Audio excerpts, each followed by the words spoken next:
Сега, ова е тема која што не е неслушната. Може би малку повеќе често пати и неразбрана, затоа не е на одмет да се повтори, малку на по-илустративен начин. Ќе се обидам тоа да го изнесам. За почеток, ќе прочитаме во Битие, или Прва Мојсиева, 28 глава, случајот на Јаков, после направената белја со првенството.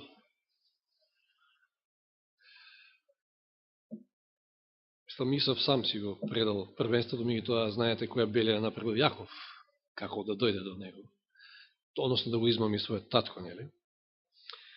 И, значи, од 10 стих во 28 глава на Битие, Јаков ја напушта Вирсавија и се запати, вели, кон Харан, стигна во некој место и преноќева таму, зашто сонцето веќе беше зајдено. Зеде еден камен од местото, го стави од главата и легна на тоа место. Сте спиели некој зока? Или барате посебни јастуци од, како се вика, овие ще ги рекламираат на Топшо. Адормео, да, посебен ваков таков. Јастукот на Јаков бил камен. Па да, веројатно може би ставил и некој, нешто се снашал таму, не знам како спил на камен, како и да е, тоа е сосема споредна работа. И виде сон. Сонот е битниот, и што видел во сонот?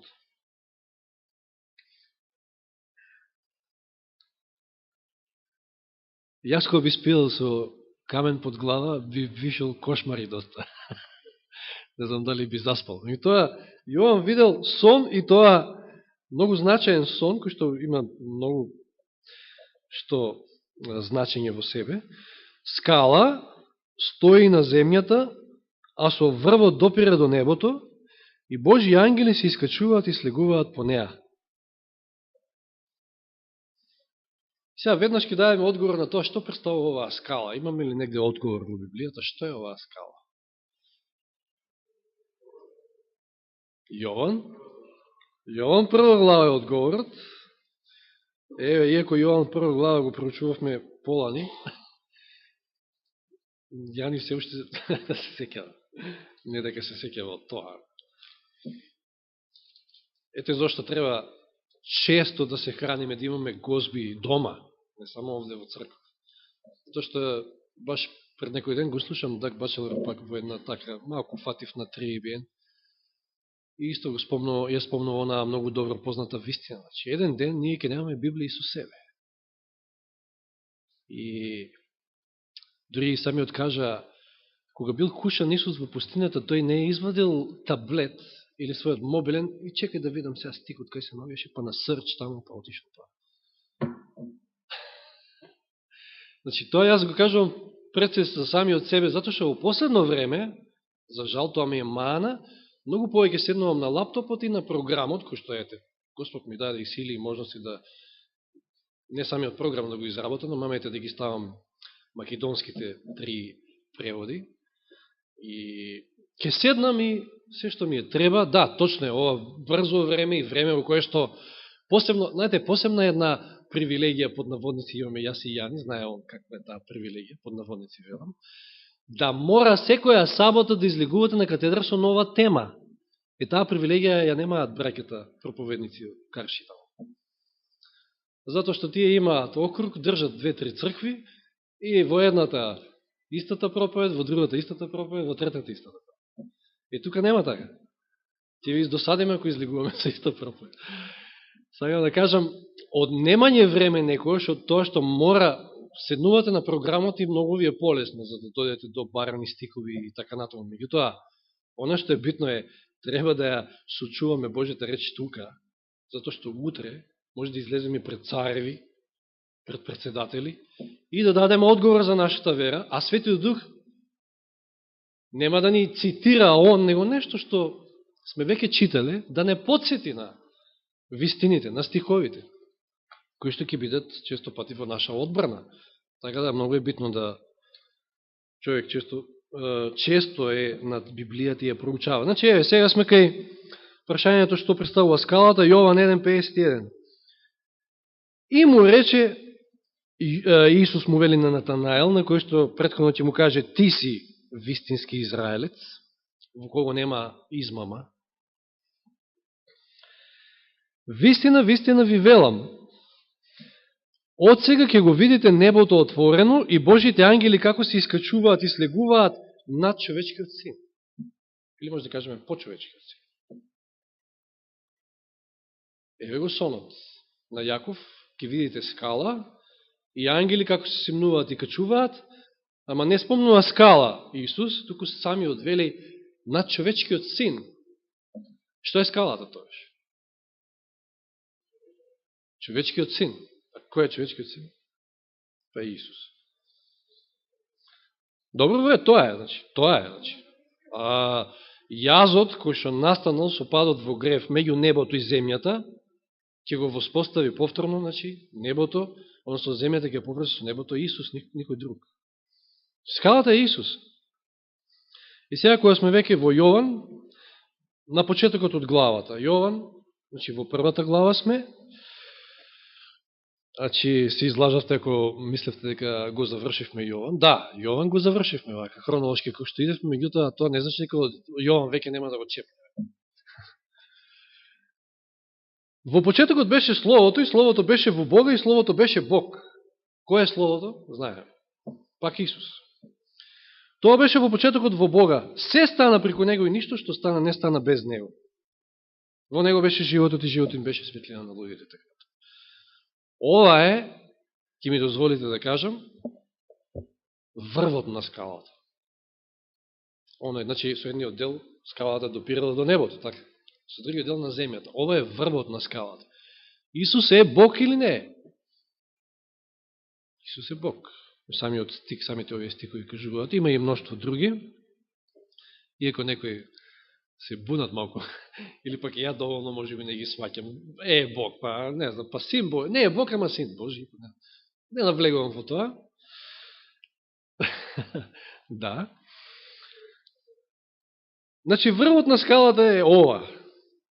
А дното на скалата? 14 стих од истата глава. Што вели? И тоа Слово, Словото стана тело и се настани меѓу нас и ја видовме неговата слава, славата што има како единороден од таткото полн со благодат и вистина. Што стана Словото? Словото се отолотвори, стана човек. Тоа е дното од скалата. Тоа се најбитните делови од скалата, она другото е само врската, нели? Меѓу горниот и долниот дел од скалата. Значи, горниот дел од скалата е Исус, целата скала е Исус, меѓутоа горниот дел поточно е божествената природа, Исус како Бог, а долниот дел е Исус како човек.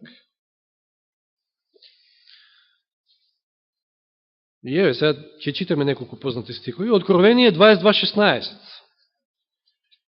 Значи, Исус се уште и бил Бого-човек. Во кое што не можеме ние целосно да навлеземе и да го сватиме тој спој, како и што е. Јас лично не можам да го разберам неговото отелотворување, само со вера го прифаќам. Значи, отелотворувањето ова земско. И не можам, ке ми простат, ама оние кои што може да веруваат дека Исус некојаш бил роден во вечноста од Отецот, јас тоа па ич не можам да го разберам. Толку можам да разберам. Ја не можам да разберам неговото отелотворување на земјата, камо ли, значи неговото раѓање на земјата, камо ли некој си раѓање тамо во вечност. Така велат некој. Што е и тоа да значи? Не навлегувам во тоа. Значи, вака сега, Откровение 22.16. Јас, Исус, го испратив својот ангел да ви го посведочи ова на црквите. Јас сум корен и род Давидов. Исус е и корен и род Давидов. Што значи тоа? И Давид е од него, ама и он е од Давид. Така испаѓа. И се сегавате во Матеј 22 глава, тогаш кога Исус им ги затнал устите на фарисеите и веќе не можеле вика ништо да го прашаат. Овој текст мене ми е многу симпатичен, значи, еве колку и да бил тактичен или не тактичен, но еве и дури во какви ситуации се може да се најде Исус. Значи, 22 глава Матеј таму при крајот, 41 стих, а кога фарисеите беа собрани, Исус ги праша, што мислите за Христа, чиј син е? И ти како од пушка му играат, па Давидов. Чи Месијата е Давидов, сите ние знаеме, списите кажуваат дека од Давид ќе дојде Месијата. И им рече, а како тогаш Давид преку Духот го нарекува Господ? Велејки, цитирајки 110-тиот, при кој беше псалм. Му рече, Господ на мојот Господ, седни од мојата десна страна, додека ги положам твоите непријатели под твоите носи. И така кога Давид го нарекува Господ, како му е син. И никој не можеше да му одговори ниту збор, ниту некој се осмели од тој ден веќе да го праша. Месијата и Господ, ама еве, му е и син Давидов. Може би Павле во Римјаните тоа добро ќе го каже. Римјаните 1 глава, и овој стих исто, верувам често пати спомнувам. 1 глава 4 стих.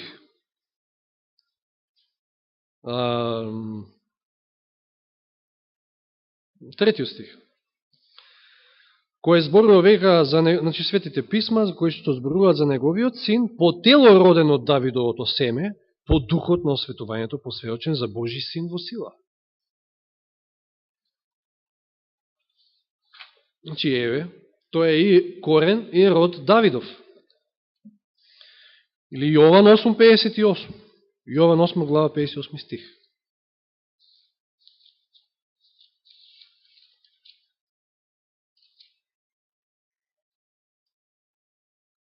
Исус им рече, вистина ви велам, знаете кога фаќаат да го каменуваат, јас сум пред да се родил Авраам.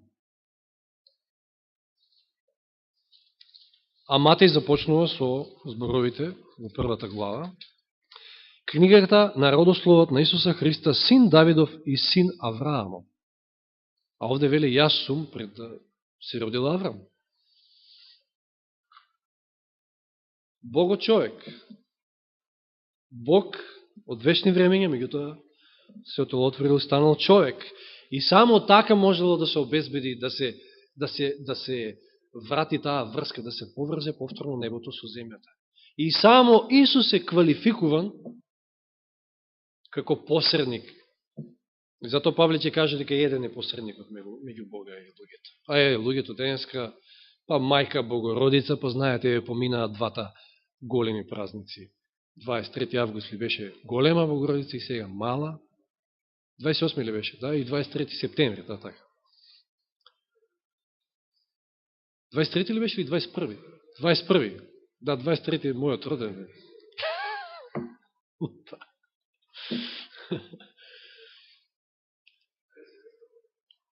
А денеска е добро. Не ме интересираш, да. Да, значи, еве, мајка Богородица, Свети Петар, Свети овој, Свети оној, ќе му се молиме на него. Ќе видиме подолу, значи, кој може само да биде посредник, кој може воопшто да посредува пред Отецот, за вас, за вашите гревови. Треба да е непорочен, треба да е без грев, евреите, Павле кажува.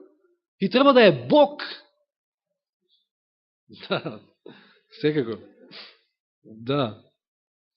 И сега тој Бог е во Филипјаните 2 глава, познатите стихови, еден од утринските што читавме. Исто стихови во тој контекст, зборуваме за скалата, што е горниот, што е долниот дел од скалата. 2 глава, значи Филипјаните од 5 стих, имајте ја во себе истата мисла која беше во Исуса Христа, кој иако е во Божи обличе, не го сметаше како грабнато тоа што е еднаков со Бога, туку се лиши сами од себе и зеде обличе на слуга, станувајќи сличен со луѓето. И откако се најде во лик на човек, тој се поднизи сами од себе и стана послушен до смрт, дори до смрт на крст. Колку ниско се симнал Исус. Таа скала допира до земјата. Ќе прочитаме сега уште малку и еден цитат од Копнеж на вековите, кај што Елен Вајд ќе каже дека тешко нас ако не допрела до земјата, тешко нас ако била пократка за едно скалено. Ми немало спас. А што значи тоа допрело до земјата? Но тоа дека Исус зел наша природа. Еве ги Евреите, 2 глава. Зборувале на овие теми, на оваа тема, меѓутоа, еве, сликовито, малку преку скалата, често наречена Јаковова, меѓутоа таа е Божја скала, пред се. Евреите 2 глава, познатите стихови, читаме од 14 до 17. Бидејќи пак децата имаат учество во месото и крвта, така и тој зеде еднакво учество во тоа. Во месото и во крвта. Во што? Во нашата природа.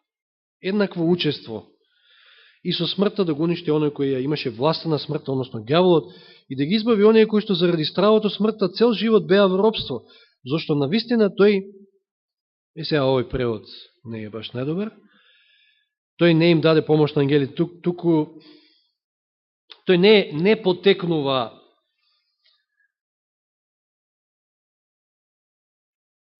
од ангелскиот род, можеме да кажеме, туку од Аврамовото семе. Како што и Матеј кажуваше во 1 глава, кај родослово. Затоа требаше во се да стане како своите браќа, за да биде милостив и верен првосвещеник пред Бога, за да изврши помирување за гревовите на луѓето. Што требаше да стане? Токму тоа, за да биде првосвещеник, за да биде посредник, за да изврши помирување, требаше да стане, меѓу другото е Бог, ама требаше да стане и во се, еднаков со своите браќа. И сега, кои се Христовите браќа? Мала исправка, кога Исус ке се најде во еден дом тамо и доаѓаат неговите браќа и неговата мајка, известени дека ете тамо сега зборува, па му се подсмеваат, па знаете, се шири муабет меѓу луѓето дека нешто не е во ред со него, како што и за нас зборуваат, и ке зборуваат, ако не зборуваат. И што ќе каже, му велат, еве ги, браќата твои и мајка ти дошле, по тебе, веројатно. Тој што вели, мои браќа, моја мајка се оние кои што ја творат Божјата волја. Или погоре во истата глава, Евреите 2.11, зашто и оној кој осветува, се мисли на Исус, и оние кои што се осветувани, сите се од еден, затоа не се срами да ги нарече браќа. Кои? Оние кои што се посветени. Тие се негови браќа. И тоа е во се еднаков со нив. Значи, знаеме дека посветено секојаш се родил зачнат од Духот Свети. Леве Лука 8.21, прочитаме. Лука 8.21. А тој им говори и рече, моја мајка, да, добро, тоа е тоа стихот, се извинувам.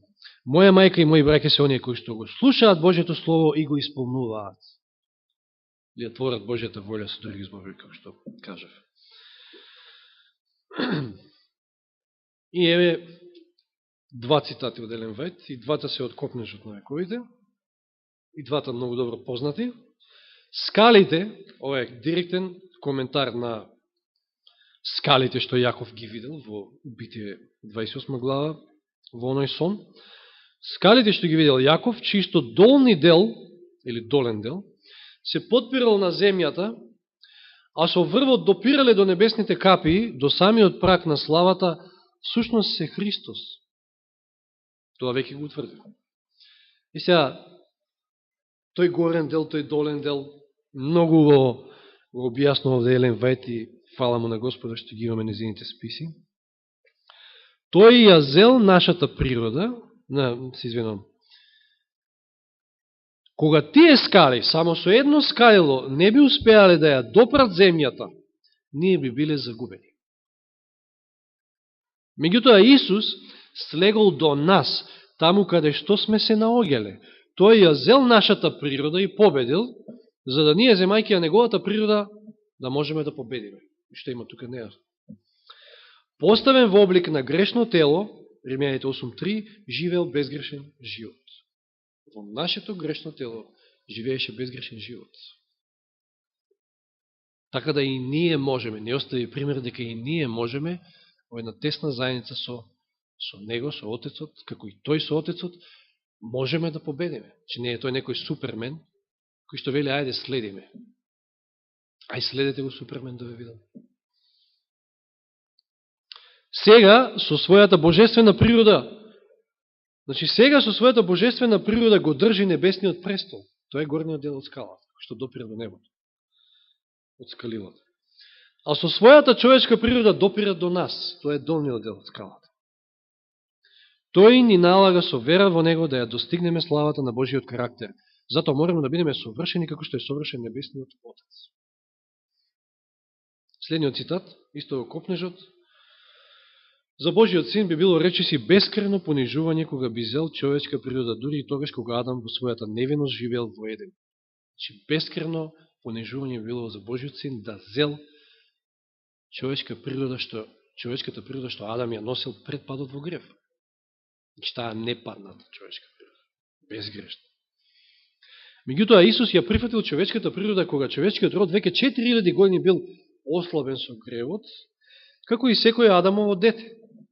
Тој ги примил на себе резултатите на делувањето на големиот закон на наследувањето. Знаеме што се пренесува во наследство. А и ако земеме да читаме во Матеј 1 глава, кои биле се негови предходници, ќе сватиме што се можел да наследи. Какви биле овие резултати, покажано е во историјата на неговите земни предци. Тој дошол со такво наследство да ги дели нашите таги и искушенија и да ни даде пример на безгрешен живот. Ете ја таа скала, тие скали, кои што го поврзуваат небото и земјата. Значи, било како да, ако верувате дека Исус е некој супермен, дека ние не можеме да достигнеме никако неговиот живот, затоа што ето тој бил Бог, па може да се спротистави на ѓаволот и на било каков греф, ико греф немал, нас било какво искушение, сакам да кажам.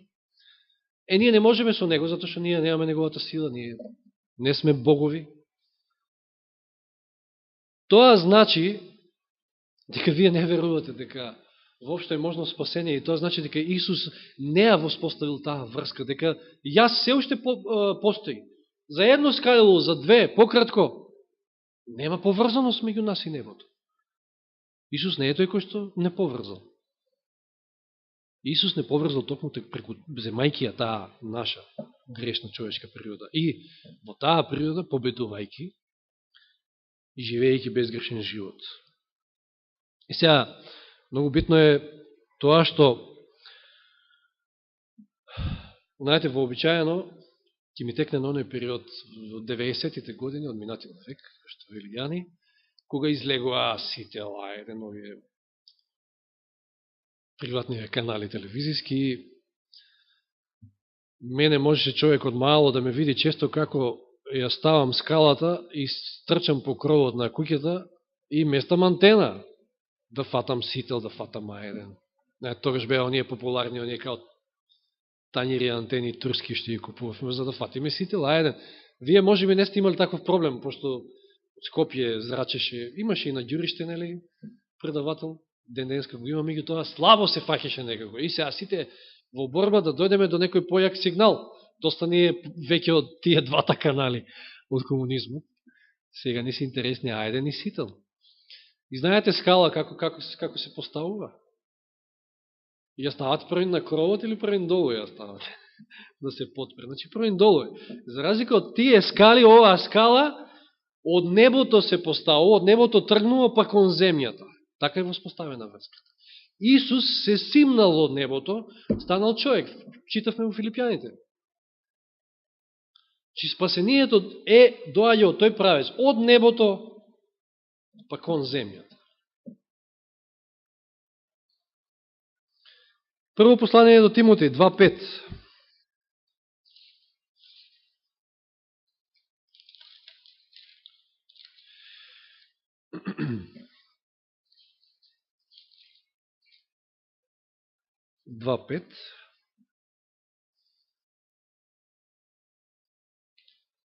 Овој стих е во контекст на она што кажавме, дека Бог е еден и еден е посредникот меѓу Бога и луѓето, човекот Христос Исус. И еве зошто само тој може да биде посредник. Тој ја поврзал ова наша грешна планета повторно со небото. И верите 7 глава, 25 и 26 стих, значи не може тука да биде никаков смртник. Не може да биде никаков папа. 7 глава, Евреите, 25 и 26 стих. Затоа и може наполно да ги спасува оние кои преку него доаѓаат при Бога, зашто секојаш живее за да посредува за нив. Зашто таков првосвещеник ни требаше и нам. Каков? Свет, невин, непорочен, одвоен од грешниците и повозвишен од небесата. И Бог. На крај. Значи, квалификуван за посредник меѓу небото и земјата е само Исус. Како Богочовек.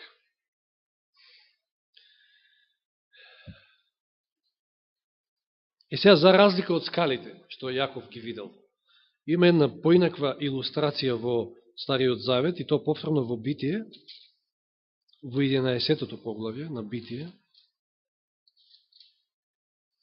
И читаме од првиот стих, 11 глава Битие, од први стих.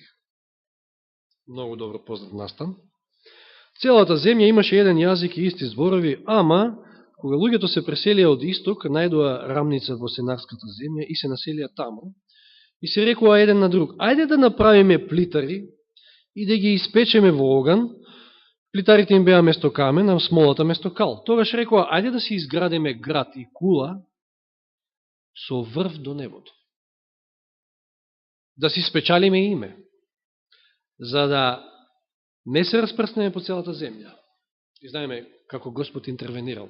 Ова е градбата на обидот на човекот да стигне до небото со своји средства, со своји заложби на свој начин. И да си спечели име на тој начин. Денеска така сакат да станат звезди, да стигнат до небото, до некој нивно небо.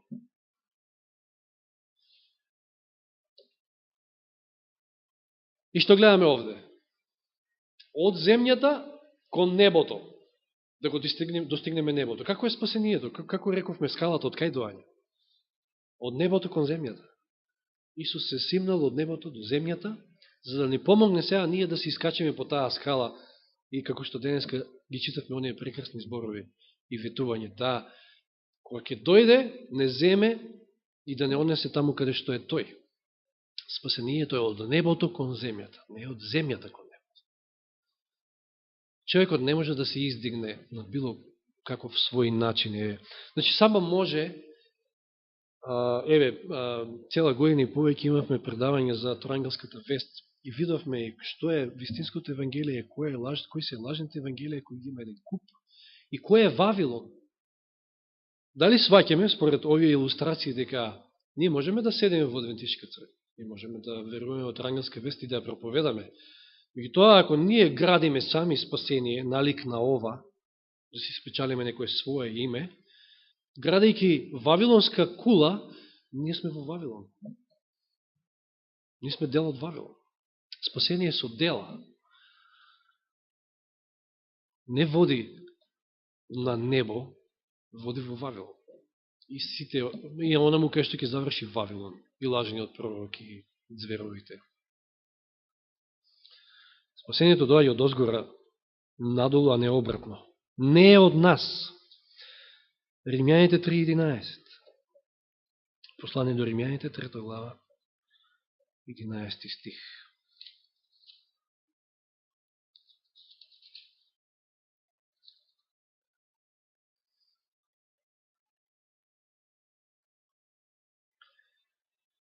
Нема разумен, нема кој да го бара Бога. Ако Бог нас не побараше, ако Бог не интервенираше уште при падот на нашите прародители Адам и Ева, ќе го побараше ли некој од нас Бога? Често пати ние знаеме да кажеме и секој од нас има некој свое искуство, и самиот јас, можем да посведочам дека јас го побарав Бога.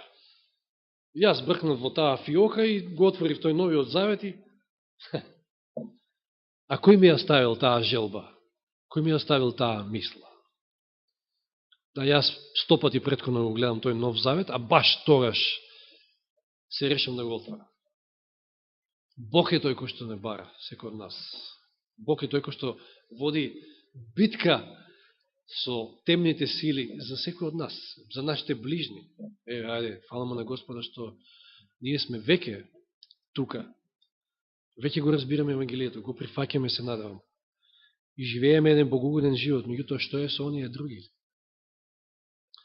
Че Господ ги бара, Господ нормално ни дал налог и нам, преку нас, да стигнеме и до тие луѓе. Во секој случај, Господ е тој кој што бара, Господ е тој кој што не побарал преку Исуса, преку таа скала, го премостил јазот и со Негова помош треба да се искачиме по таа скала до небото. И тоа како? Еве го сега другиот утренски стих, вчерашниот, што ни беше. Евреите 12 глава, 1 и 2 стих. Вториот стих беше утренскиот, а ќе читаме и првиот. Како се качуваме по скалата? Знаете, која... земете, значи, физичка скала, ако се качувате по скалата, ако посебно имате страф од височини, не гледате надолу.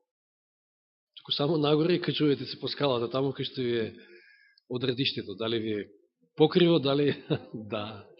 Надолу нема гледање. Таа скала може да е 10 метри, пример. Ако сте молер, добро, молер веќе веројатно има отрпнато и нема гајле. И овие стихови тоа велат. Значи, ние во нашиот духовен живот, и Павле тоа го кажува. Што вели? Јас не велам дека достигнав. Ама се стремам, одам напред, заборавам што е позади. Не гледам позади. Овде вели, затоа и ние, имајќи околу себе толкав облак на сведоци, да ги положиме настрана секој бреме и грев, кој не сплеткува лесно, и да трчаме со трпение на трката, што ни е поставена пред нас. И вториот стих го дава одговор. Гледајки во Исуса, кој што е почетник и исполнител на нашата вера, кој поради радоста што беше пред Него, го претрпе крстот, презирајќи го срамот и седна одесно на Божиот престол. Каде е Исус да е? Таму горе е. А ние, одејќи по скалата, треба да гледаме нагоре, треба да гледаме во Исуса, во нашиот посредник. И знаете, за да стигнеме до таму, за да посредникот и нашиот адвокат и бранител не одбрани пред Отецот, што треба? Треба да се покајаме од секој наш греф, инако не би можели да мрднеме ни на првото скалило. Елен Вајд вели дека првиот чекор на примање на тоа што Бог не прима, значи тоа е тоа, нашето покаяние, признание на гревот. Тоа е првиот чекор што ние треба да го направиме за да тој не прими. И да зачекориме по таа скала. Меѓутоа, никако гледање на назад. Спасението е дар, спасението е од небото кон земјата. Со Божија помош се качуваме по скалите, но не гледате назад. Забравяйте се што е зад вас. Сите ние сме паѓале. Сите ние сме направиле катастрофални грешки, но Господ е милостив, Господ е тука. Затоа и посредникот вели Јован во 1 Јована 2 глава 1 стих, за да посредува за нас пред Отецот. Гледајте во Исуса. Тој е зачетникот и тој е извршителот на нашата вера. Нека Господ ни помогне да стигнеме до небото. Но не на начин како што е опишан во Битие 11 глава. Така можете само во Вавилон да завршите. Нека му е слава на Господа. Амин.